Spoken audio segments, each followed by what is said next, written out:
países, Torreón.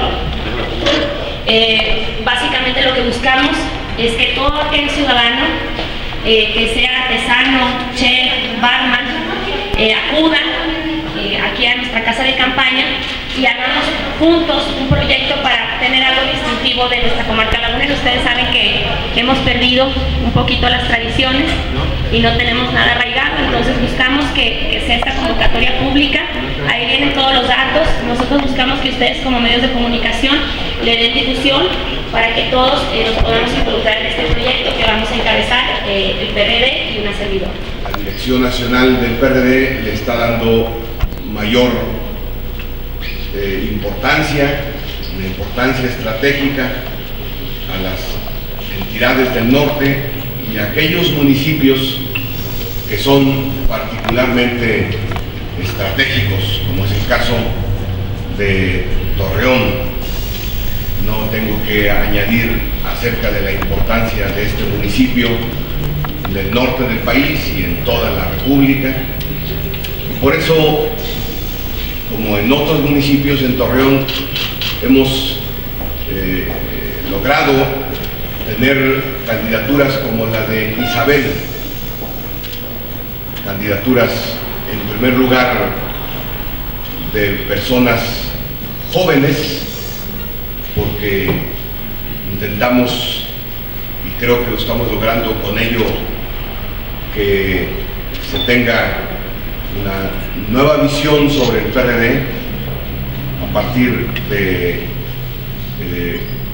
personas con pensamiento nuevo, con pensamiento fresco, que no solamente contribuyan a renovar las ideas del PRD, sino que contribuyan a renovar las ideas del gobierno, de los gobiernos. Las mujeres no solamente son mayoría de la población y con toda seguridad lo serán mayoría en Torreón, sino que son un pilar fundamental en el desarrollo social, económico y político, y también juegan un papel fundamental en el desarrollo de las sociedades, especialmente como estas de Torreón. Son un activo social, las mujeres, pero también son un activo económico y un activo político. En México son muchos Méxicos. La realidad de Tapachula, en Chiapas, no es la realidad de Ciudad Juárez, en Chihuahua. O la situación de Campeche no es la misma que la de Torreón o la de Gómez Palacio. Y a veces homogenizamos un discurso, y el mismo discurso que tenemos para Tuxtla Gutiérrez en Chiapas o para Quintana Roo, es el mismo discurso que tenemos para estados del norte del país. Necesitamos entender que hay realidades. La reforma del petróleo, ese es sí, no lo digo por usted, sino por algunos analistas que piensan que lo que debe de salir es una reforma del petróleo. No, debe de salir una reforma energética que tiene que ver con el petróleo, pero tiene que ver con cómo vamos a sustituir los energéticos fósiles, cómo vamos a crear fuentes de energía solar o energía eólica o energía nuclear, otras fuentes de energía que nos hagan autosuficientes en un sector de la economía fundamental o de la vida fundamental como es la energía.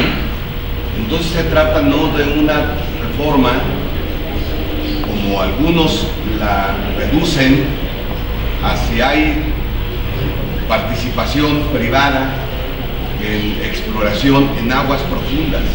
Yo les digo, por ejemplo, en el norte del país está la cuenca de Burgos, de gas, del shale gas, más importante incluso en energía que de qué depende ahora. económicamente. Parte importante de la laguna y de la producción agrícola de la laguna y de la cuenca lechera de la laguna, ganadera de la laguna, en parte significativa.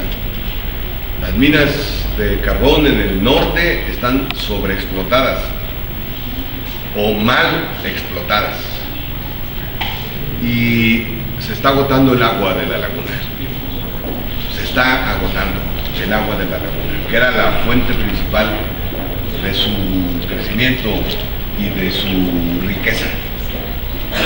Y si se agota, como está sucediendo ya, el agua de la laguna, vamos a entrar en una situación difícil en toda esta región, como ya lo estamos haciendo. Y por lo tanto, la explotación de la cuenca de Burgos sería un detonante, pero no solamente para Coahuila, sería un detonante de desarrollo y de crecimiento de la economía para todo el país, para todo el país. Como lo es, por ejemplo, ahora la explotación de crudo en aguas someras del Golfo de México en el sureste del país.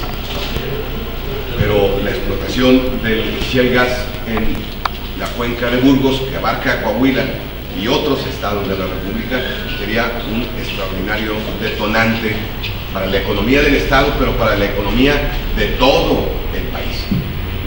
Y entonces salgámonos del debate dogmatizado de si se privatiza Pemex o no se privatiza Pemex. No se va a privatizar nunca Pemex. El asunto es cómo hacemos una explotación racional de nuestros recursos energéticos y que le sirva a usted, a la persona que va pasando por allá, al conjunto de la población y no a un grupo de pillos que durante décadas se han aprovechado de nuestros recursos naturales, entre ellos los energéticos. Buenos días, les agradezco que nos acompañen en esta ocasión. El día de ayer, cerca de las 7 de la noche, 2 personas vestidas de civil se introdujeron al domicilio de Óscar Sánchez, candidato a regidor del Movimiento Ciudadano y Partido Socialdemócrata, y con violencia lo levantaron. Su hija se logra comunicar con nosotros, con el licenciado Balina, y le comenta esta situación.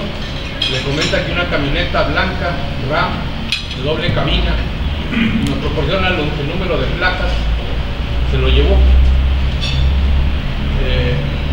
Decidimos rápidamente con el diputado Ricardo Mejía empezar a hacer gestiones en distintas instancias, y cuando estábamos en ese proceso, nuevamente nos habla la hija de Óscar y nos dice que un hermano de Óscar, a quien también habían levantado, les comunicó que se encontraban en las instalaciones de la Dirección de Seguridad Pública Municipal.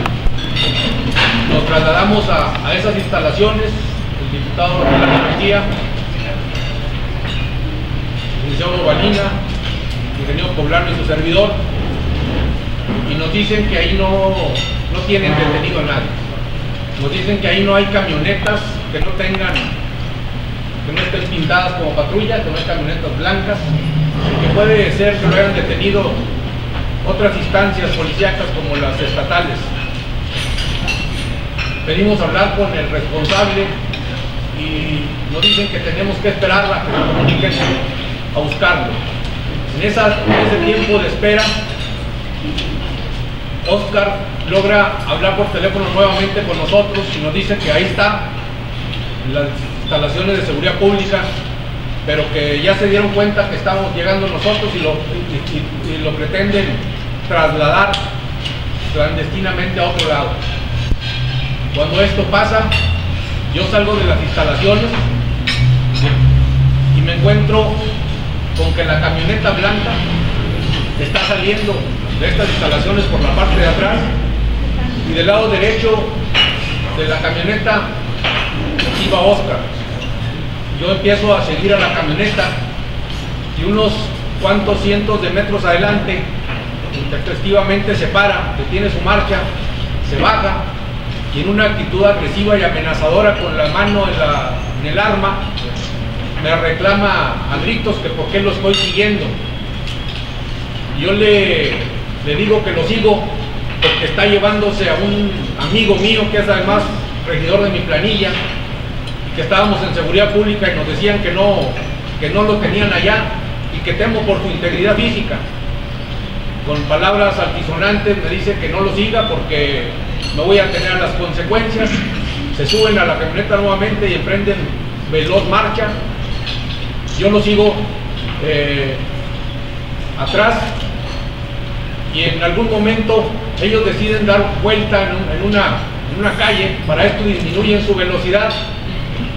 Cuando disminuyen su velocidad, Oscar se baja de la camioneta andando y se avienta por la ventanilla del copiloto a la camioneta mía.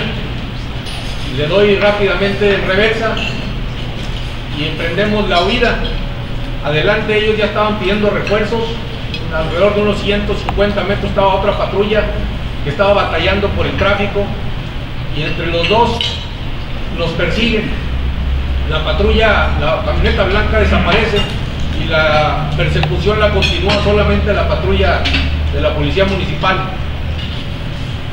Nos vamos rápidamente, estábamos como a unos 5 kilómetros de la zona militar. Afortunadamente, al entrar al periférico, la patrulla no lo puede hacer porque viene más tráfico, y nosotros logramos apuradamente entrar a la zona militar. Cuando entramos a la zona militar, misteriosamente la patrulla que nos estaba siguiendo dice que ellos se percataron de que traíamos nosotros una persona a la que alguien había secuestrado y venían a prestarnos auxilio. Finalmente ahí ya, con la presencia de los soldados, se estableció un margen amplio, un par de horas, 1 hora y media de discusión. Levantaron constancia pormenorizada de los hechos. En este ínter, el diputado Mejía estuvo comunicándose a México con el subsecretario de Gobernación. Él lo hizo con el secretario de Gobierno. Está totalmente acreditado el hecho, por más que algunos vayan a querer intentar vender la idea de que es un montaje, como ya lo han anotado por ahí en las redes. Esto, desde luego, significa un muy grave antecedente, que lo vamos a denunciar, que lo vamos a perseguir y que le vamos a dar seguimiento hasta sus últimas consecuencias. Antes de que esto sucediera, hará como una semana, ¿Usted ha cambiado su ahora? No nos va a escuchar. fueron por mi hermano. A él nos levantaron o nos recogieron de la plaza principal del Ejido La Paz. ¿Quién fue? Y fue personalmente el teniente del Ailo. ¿Sí? Se lo lleva y lo empiezan a buscar mis papás y mis otros hermanos. Yo no me percaté de eso. Eso pasa también como a las 7 de la tarde, el día que se lo llevan. ¿Sí? Todavía para las 11 de la noche no sabían su paradero, si estaba detenido o no estaba. ¿Pero eso cuándo fue? Eso hace unos 10 días que se llevan por primera vez a mi hermano. ¿Y por qué no lo denunciaron en su momento? Se llevan a mi hermano y duramos 2 días buscándolo. Presentamos unos amparos y ni así lo entregaron. Mi hermano aparece hasta el tercer día, después de que le mando un mensaje al alcalde Eduardo Olmos y le digo que así no son las formas y que de qué se trata. A las 2 horas llega mi hermano a la casa y me habla. Lo habían torturado y la consigna era de que lo iban a dejar libre para que yo me desistiera de seguir en el proyecto del licenciado Roxy Fuentes. Yo he sido un gestor social en los diferentes ejidos. Yo he estado siempre en el área rural, he manejado algunos programas con recursos propios. Yo trabajé anteriormente con el PRI, ¿sí? Pero al ver el proyecto del licenciado Raúl, yo me uní a él, me agradó, pero nunca pensé que fueran a tomar tantas represalias en contra mía. Una vez que pasa lo de mi hermano, me mandan a hablar y voy y hablo con el candidato a la alcaldía del PRI y le digo cuál es la situación. Me dice simplemente con Riquelme, Miguel Riquelme, para precisar el nombre, me dice Miguel Riquelme que me deje de tonterías, que sabe que yo ahí no voy a obtener nada, que me regrese nuevamente al PRI. Le digo que no va a ser así, que el proyecto estoy bien definido y que ese proyecto me agrada, que no voy a retroceder. me dice que nos dejemos de estar con ese tipo de juegos. Total, me voy y quedan de hablarme 2 o 3 días después. Cosa que a la fecha de ayer me encuentro en mi domicilio, estaban mi hija y yo. Llegan y preguntan por mí. Son 2 sujetos que ya están en el interior de mi domicilio, traen armas y me dicen que los acompañen. ¿Eso en Torreón? En el Ejido La Paz, municipio de Torreón. Que los acompañen, que no va a pasar nada, que solamente hay unas personas que quieren hablar conmigo y que es cuestión de arreglarlos. Pero en el camino llegan al negocio donde se encuentra mi hermano, al que habían detenido hace 10 días, y también lo suben. Y les digo yo, ¿cuál es el problema con mi hermano? Que ya voy yo con ellos, que me lleven a mí. Me dicen que no, que la orden es que nos lleven a los 2. ¿Sí? Nos llevan a Seguridad Pública Municipal. Lo raro de todo esto es que las personas que fueron por mí andaban de civiles en un vehículo blanco, sin ningún rótulo, placas que no son ni de policía ni de ninguna otra corporación, son particulares, y me introducen al edificio de Seguridad Pública Municipal, donde me dicen que un rato más va a llegar alguien que va a hablar conmigo. Yo les pregunto que si es el teniente Adelaide, me dicen que él es el jefe y que ahorita llegan unos momentos más, que anda en el centro de la ciudad. Nosotros traíamos un teléfono y de ahí le comunico al licenciado Raúl que estamos en el interior de Seguridad Pública. ¿Sí? Cuando estas personas se percatan que fuera del edificio y de las instalaciones de Seguridad Pública está el licenciado Raúl, el diputado Miguel Verdeja y el licenciado Balina, se molestan y con palabras altisonantes me dicen que ya todo ahí cambia de procedimiento. Me dicen todo, puedo utilizar las palabras, me dicen, ya esto valió madre, hiciste mucho pedo y ya. ¿Por qué tuviste que hacer eso? Me quitan el teléfono, pero para antes de eso el teléfono yo lo traía activado, lo prendí y le digo al licenciado, nos están sacando por la parte trasera cuando ellos me arrebatan el teléfono. ¿Sí? A la hora de salir del edificio es cuando veo al licenciado Raúl corriendo a su camioneta y empieza a ir tras de nosotros. Y empieza lo que ahorita ya le relató él. Yo, a mi forma de pensar, creo que esto es porque antier habíamos hecho un evento en el Ejido Santa Fe, en el cual pues la gente nos aceptó, estuvo muy concurrido, y creo que esto los metió un poquito más a ellos en aprietos en cuanto a la cuestión electoral, y lo hicieron como represalias para que yo otra vez bajara de esto, o ya no sé qué consecuencias iban a pasar. Pero esa es la situación por la cual ellos me han estado hostigando, presionando y haciéndome todo este tipo de represalias. Pero la detención de su hermano de hace 10 días, ¿por qué era la detención? Cuando mi hermano sale, dice que lo acusan de alijeo, que lo acusan de otras cosas. Cosa de que si ya traen la averiguación y si dicen que es culpable, ¿por qué lo dejan salir? No, pero además el subsecretario de gobierno del país recibió la información del secretario de gobierno de Coahuila de que no había ningún cargo, ninguna investigación en contra de él. Entonces hay testigos de calidad en sentido contrario que lo pueden avalar. Entonces para esto, cuando estamos en el campo militar, ya como eso de las 9:30, 10 de la noche, llega el teniente Adelaide, me ve la cara y me dice, nos conocemos, quiero dialogar contigo. Le dije que no eran las formas, ni mucho menos el momento. Oscar, ¿ese hermano tuyo cómo se llama? Mi hermano se llama José Luis Sánchez Ramírez. José Luis Sánchez Ramírez. Acompañé al licenciado Raúl Cifuentes, al ingeniero Poblano y al licenciado Balina, porque me comentaron que habían levantado al compañero Oscar Sánchez, integrante de la planilla, y había el antecedente que días antes, como él lo da a conocer, habían también levantado a su hermano. Afortunadamente él tuvo la posibilidad de entrar en comunicación con Raúl y de esa manera insistió en que estaba en la Dirección de Seguridad Pública en el periférico Raúl López Sánchez.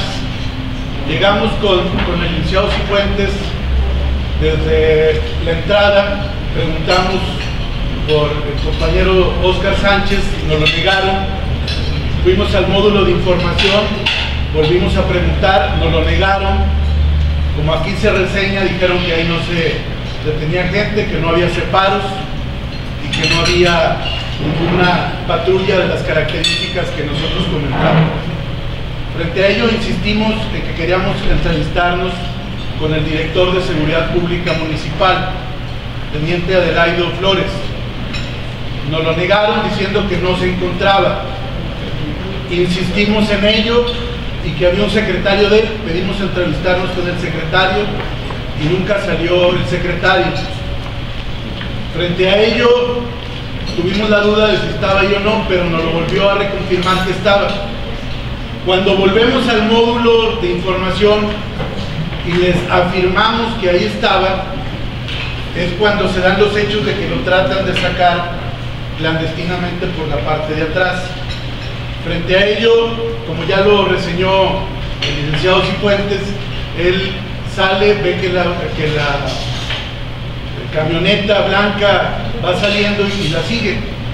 Yo me quedo ahí junto con el licenciado Balina y en eso se atraviesa el teniente Adelaido con dos patrullas y con armas, porque yo estaba ya entrando en comunicación con la gente de Gobernación, porque como veíamos la situación, en un plan altanero, agresivo, y que de no haber habido prudencia, quién sabe qué estaría pasando en estos momentos. Directamente el director de Seguridad Pública Municipal, me identifico y evidentemente él dice que ahí es el jefe y que no le importa que uno sea diputado o demás. Y en ese momento seguimos, yo entrando en comunicación con el subsecretario de Gobernación encargado de enlace legislativo, que es con el que tenemos contacto en la Cámara, que es el licenciado Felipe Solís Acero, y le comento los hechos graves que están pasando y que intervenga ante el gobierno del Estado. Frente a ello sale en ese momento el director de Seguridad Pública y nos invita, por decirlo amablemente, a pasar a su oficina para comentar la situación, y en un plan arrogante y agresivo dice que está grabando la comunicación que tenemos, la entrevista que tengo con él, donde estaba también el licenciado José Luis Ovalina, y entonces yo aprovecho en ese momento, digo, bueno, ahí está la cámara, y sí, se está grabando, digo, bueno, en este momento responsabilizo, y ahorita lo reafirmo, directamente al gobernador Rubén Moreira Valdés, a Eduardo Olmos Castro y a Miguel Riquelme, de lo que le pase a mí, a mi familia, al candidato Raúl Cifuentes, a su familia y a todos y cada uno de los integrantes de la planilla municipal del Movimiento Ciudadano y del Partido Socialdemócrata. Entonces dice, no se trata de eso. Yo aquí de una vez me estás dejando el tiempo porque usted no puede estarme grabando. Y entonces él niega lo de Oscar. Dice, no es José Luis Sánchez, el hermano. Y yo no sé si usted sepa que él tiene, lo mismo que tú dices, pues, que él tiene de abigeo. Yo no sé, yo él no lo conozco, yo estoy hablando por Oscar. Pero además hay procedimientos. Usted es policía preventiva.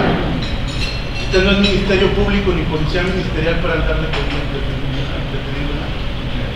Total, en un plan altanero, queriendo intimidar, evidentemente no caímos en sus provocaciones. Nosotros alegamos de entrada el principio de presunción de inocencia, el debido proceso, lo que es una autoridad preventiva. Hay un video para ello que él grabó, y por otro lado señalando que de ninguna manera debían detenerlo. Primero niega él que está Oscar Sánchez detenido. Nosotros dijimos que tuvimos que actuar de esa manera porque nos lo estaban